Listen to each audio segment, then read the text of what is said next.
Korea जिला की बात करबो बैकुंठपुर ब्लॉक अंतर्गत ग्राम पंचायत बरदिया के कई गरीब परिवार मन ला अब तक उज्ज्वला योजना के तहत गैस कनेक्शन नहीं मिल पाए है। ग्रामीण रामबाई रजक बताइस कि कई बार गैस कनेक्शन पाए के खातिर भारत गैस एजेंसी और ग्राम पंचायत में आवेदन प्रस्तुत करे है, फिर अब तक गैस के कनेक्शन नहीं मिल पाए है। गांव में बहुत लोगन ला मिलिस, फिर उखर मोहल्ला के कई लोगन ला अब तक नहीं मिल पाए है। भारत गैस एजेंसी पटना में जब भी मन जाते तो वहां के कर्मचारी मन गैस कनेक्शन नहीं आए के बात लगे थे। इतरले साल भर ले गैस एजेंसी के चक्कर लगाए के बावजूद अब तक गैस के कनेक्शन इमन ला नहीं मिल पाए है।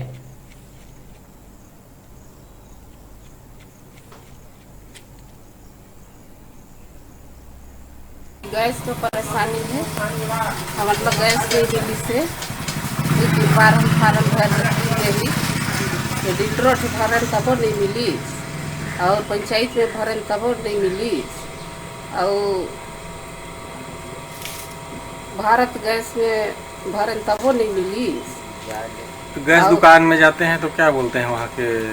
वही बोलते हैं कि ये महीना में नहीं आई से अगले महीना में आइहा, और फिर जाती तो फिर बोलते कि ये महीना में ऐसे फिर महीना आते में आइहा ऐसे। तो कितना दिन पहले आप लोग फॉर्म भरे थे?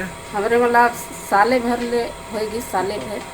तो अब साल भर में मतलब कि कई बार गए होंगे आप लोग वहाँ? हमारे नगदी चलते ही 8-10 बार। तो आपको गैस नहीं मिलने से किस प्रकार दिक्कत हो रहा है? अब हमारे ये लग रही नजूरी, तब अब हमन के तो परेशानी है ना। छोटे से ब्रेक पर यह रुकथन, फिर आप मन बने रहो हमारे संग, देखते रहो न्यूज़ 36 छत्तीसगढ़ के आवाज।